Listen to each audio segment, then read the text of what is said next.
आज थाली में क्या है मम्मी? आज मैंने बनाई है अरहर दाल और ये बनाई है टेस्टी टेस्टी लौकी की सब्जी।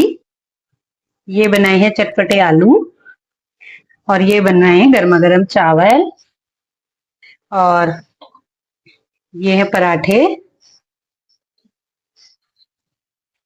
और ये है रायता और ये है पापड़ और ये है खीरा सैलेड। ये है मसाला मठरी,